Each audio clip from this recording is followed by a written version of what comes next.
Hi, welcome to the second part of creating game assets in 3D Coat.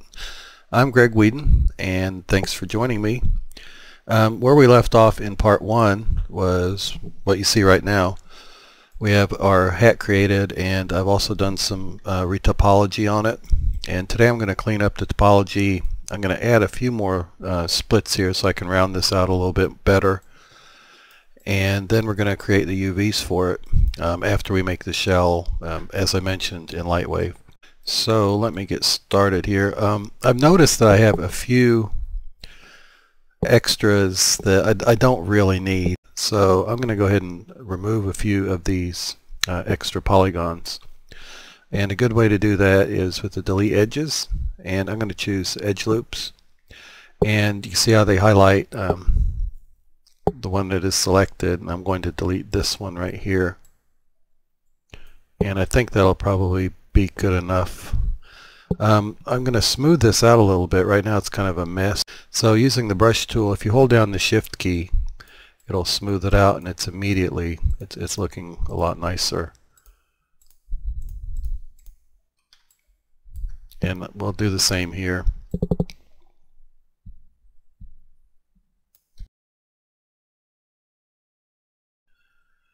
And smoothing right over these polygons.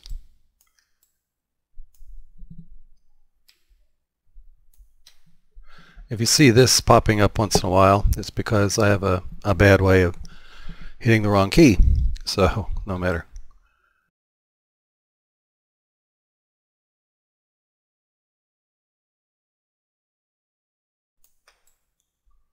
You see how this is just making them really nice and even here.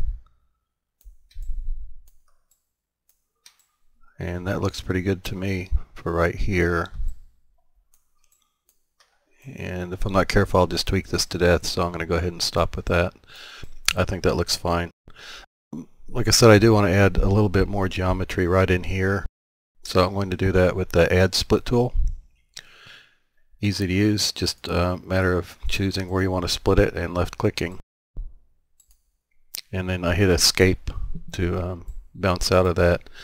And I'm going to go ahead and to keep this from being a five-sided polygon, I'm going to go ahead and bring it right to here. And then go ahead and split down this other side as well. Looks like I missed that one. There we go. Alright, so let's go ahead and use the brush tool with the left mouse button and no shift held down. Go ahead and smooth that out a little bit there. And I think I'm going to do the same thing here in the back of the hat as well. So I'll go back to the Add Split.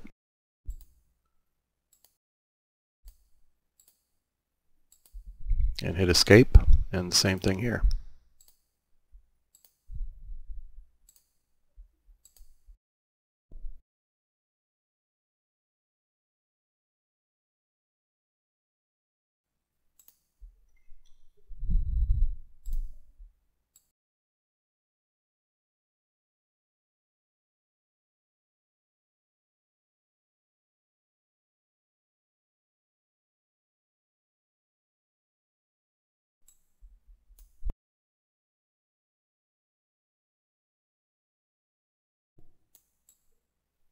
Okay, let me see where we are here. I think we're about 300 and some. I'll have to adjust my window here. I think we're at there we go, 350 triangles it says right now, and that's not bad at all, I don't think. So that works for me. Let me hide this window.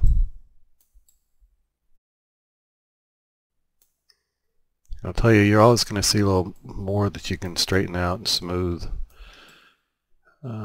It's probably best not to obsess over it too much like I do. But nobody likes a messy mesh.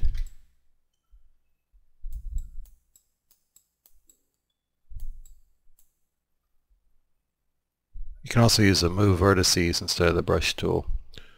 One thing to note, if you turn off this edge loop like I just have, it also deselected vertices, so then you'll come in and you'll try and move things around and it won't work and you'll wonder why. And it's because you have to come back and check your vertices.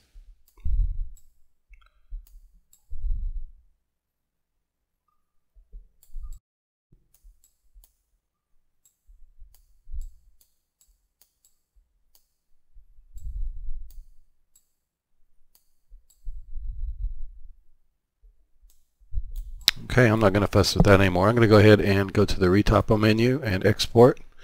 And I'm going to go ahead and save it right on top of our original one, Hat for Shell. No, actually, I think I'm going to call this Hat for Shell 2.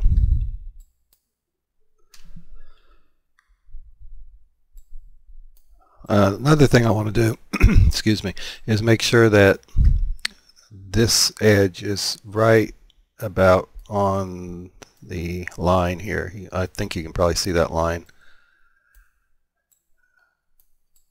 I'm going to use this edge here when I do the UVs, and I want it to be pretty smooth, and that'll help paint it. I'm really not good at doing a nice clean stroke around something like that, and so if I can separate that hat band out, it's going to make my life a lot easier when it comes to painting this hat.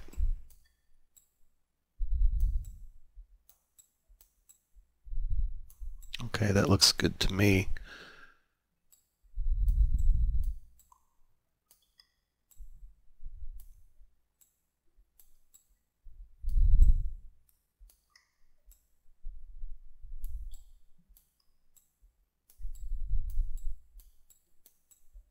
Okay, I think I'm going to go with this. So once again, I'll go ahead to the Retopo and export it and save it out. Alright, I mentioned at the end, I think in the text of the other video, I was going to go ahead and show how we could cut a hole out of this hat if we wanted to go ahead and finish the topology and 3D coat. So I'll go ahead and do that real quick now. I'll have to go back to the voxels room. And to create the Boolean object we're going to need, to subtract the inside out, I'm going to go ahead and create a new layer. And then obviously we want a cylinder to cut this out with, so I'll go back to primitives, choose cylinder, and you can see right now that if I use this it would cut through the side of the hat, so I'm going to have to shrink it down some.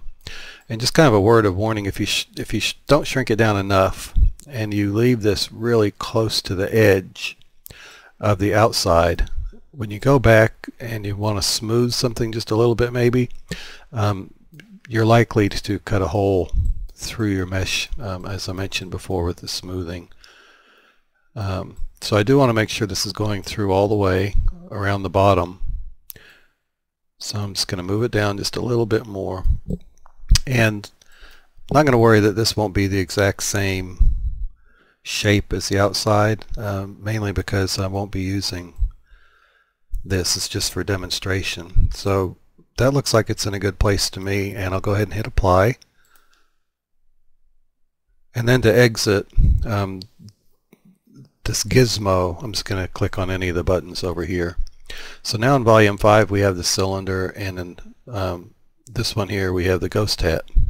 So I'll right click on volume 5 and choose subtract from and choose ghost hat.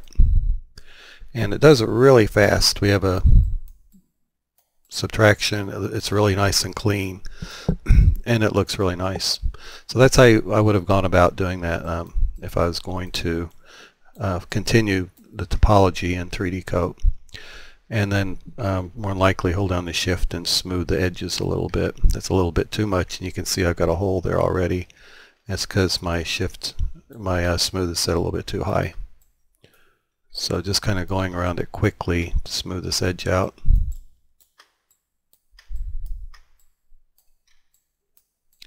And that would have looked pretty good.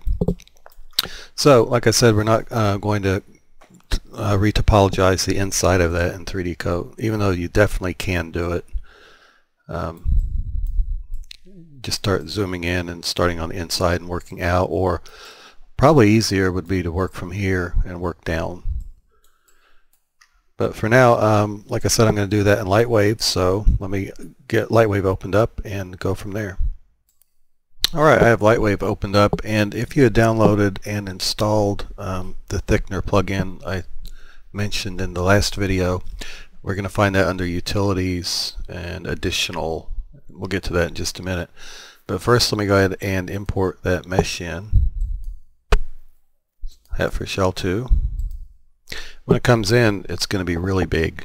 This thing is probably as big as a building. Not important right now, really. But but we'll shrink it down before I put it into Unity. So I want to get kind of a view. I can see the edge, and I have experimented with this a little bit already. So I know about how thick I'm going to need to make it. So let me open up the thickener plugin, and like I said, in Max this is called Shell. So thickener, and you can see that it's going to make a thickness of 2 meters, which is really big for this edge of a hat. So you can kind of imagine how big this hat is all together. But we're going to ignore that for now and click OK. And now it's selected the all the vertices it just made. So I'm going to deselect those. And in Lightwave, it's a good idea to hit M for merge. And this will, if I have any overlapping vertexes, it'll weld them together. So I'll click that, and it tells me I've had 16 points eliminated, which is a good thing. So if I hit the tab key also to go into subdivisional surfaces, you see I have some pinching there. Not a problem for what we're doing. If you were doing this model and you're going to do some close-up shots of it, it may be a little bit of a problem for you. It's done that in Lightwave because these are triangles and it doesn't really like subdividing those. So I'm going to go ahead and save this back out. I'm going to go ahead and export it as an OBJ since that's what I have been using, even though 3D Coat really works well with Lightwave files. And I'll call this hat with shell.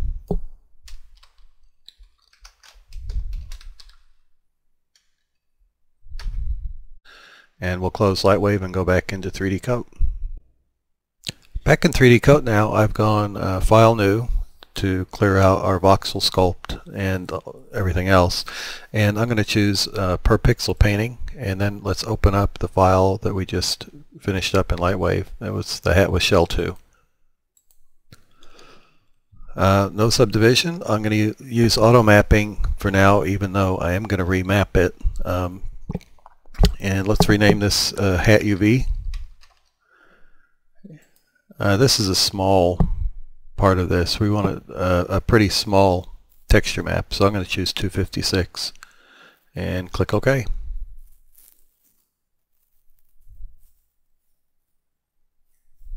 And there's our hat. I think it's looking pretty good. And you can see it's got the inside now and this little thin edge to it as well. And let's have a quick look in the wireframe. Nice. Alright. I'm going to go ahead, like I said, and redo the UVs. If we look at them right now and go to Texture, Texture UV Editor, it's done a good job. You can see it's kind of blocky looking because it's such a small texture map. But we have a good job here. Let's go ahead and redo it because I did want to get that hat band separate. So I'm going to go back to the UVs, and I'm going to go ahead and clear the seams and clear the clusters and mark them myself. So I want this whole loop here, this whole hat band, to be one cluster. So I'm going to hold down Shift with the mark seam selected, hold down Shift and click on those 2 rings. And then I'll go ahead and split it open like that. Now you can see we have that nice long strip up there. Let's go ahead and divide the top out. I'm going to split down right here, and I'll open up this whole area as a cluster. Split down here. So we have those 2 pieces. I'm going to split around the edges here. And you know what? I think that's about all I need to do, because the inside, we're going to paint it but not detail it at all. And this ought to give us something pretty workable now. And you can see when I mouse over these different clusters how they show up, and we can see what it's going to look like. So I'm going to go ahead and hit unwrap. And this usually takes just a second or two. And I'm going to see if I click on Pack UV if it'll do any different or not. I'm not sure. It may just keep it just like it was there. Alright, the main thing to note for me anyway is that I want to know where this is, because it's that hat band that I'm going to be coloring in. These are the insides here. They're a lot bigger than they need to be, so I think I'll go ahead and shrink them down while I'm in here. And move them over and up a little bit, just kind of get them out of the way. And maybe we can utilize this space just a little bit better now. Make this a little larger. I'm going to rotate this around and move it.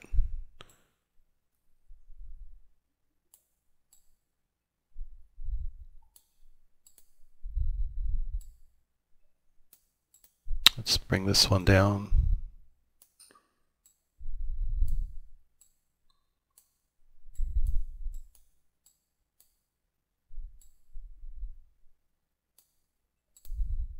Make this one a little bit larger.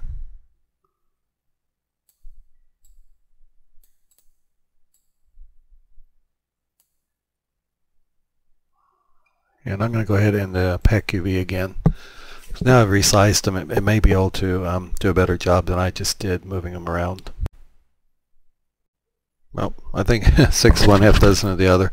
That's plenty good enough though for what we want to do. So with that, I'm going to click Apply UV Set, and it gives this warning that can't be undone, and I don't want it to be undone. So let's go back into the paint room and start painting this thing. So under Textures, we can go to Texture Edit or Texture UV Editor, and this is where I'm going to go ahead and use the Fill tool now. First I'll do the hat band, which we know is this long strip. So I click on that and you can see it did a really good job for me. So I didn't have to go in there and try and hand paint that edge. The reason it looks blocky is because we're using such a small map. I'm going to go ahead and get the base color for the hat now, which I want to be kind of a greenish gray. And I'll use the Fill tool on each of these pieces. There we go. Okay, next thing I want to do is put some dirt on the hat, because we don't want it to be a new hat. This guy's been under the ground and everything else. He's a ghost, but nothing too fancy. I'm going to use the darken this brush here. I'm not sure what it's called. Maybe the saturation brush, I'm not sure. But I'm going to use darken and make sure the transparency is kind of down. If it's up too high, you see what I get. Maybe even lower than that. And the more times you go over an area, the darker it's going to get. And I kind of want this just to be a nasty streaked looking hat.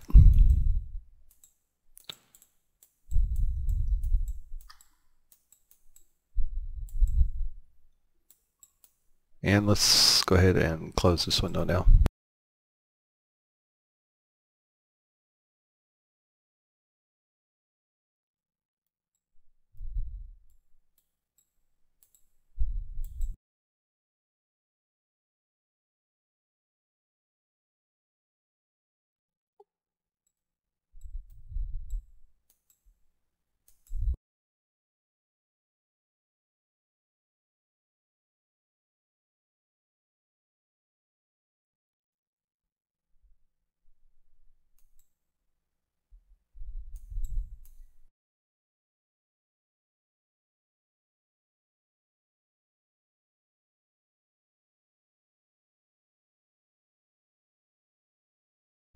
I'm holding on the Shift key and smoothing some of this out a little bit.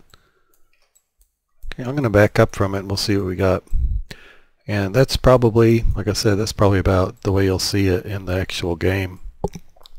I'm making it separate from the ghost for the main. Well, the main reason I'm making it separate is that when the ghost gets hit with the water balloon and he vanishes, the hat is going to stay and kind of mark the spot where the player can find another clue or get a reward.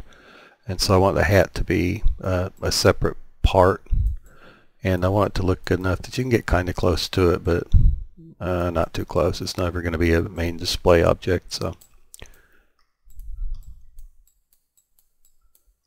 and maybe let's see here. Let's go with a little bit more of a greenish brown and go to the regular brush, and make sure the transparency is down pretty low. And I'm going to paint this on a separate layer because, well, I may not like it, and it'll be really easy to get rid of it if I don't.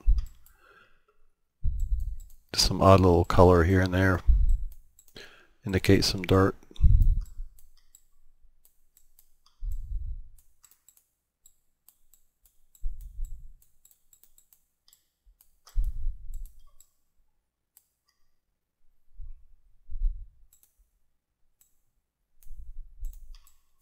And on the inside I'll put some kind of dirt around where his hat was, or his head was all the time.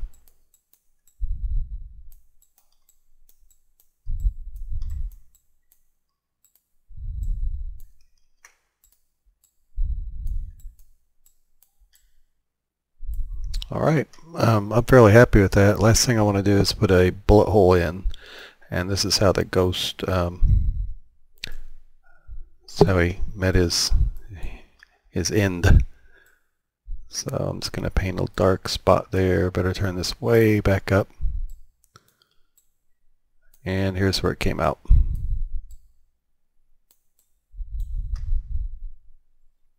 just going to smooth it down just a tiny bit.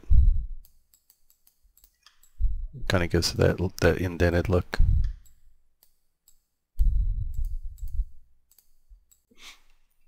Alright, I'm going to call this one done. Let's go ahead and save it. So we'll go to File, Export Model, and I'm going to call this Ghost Hat.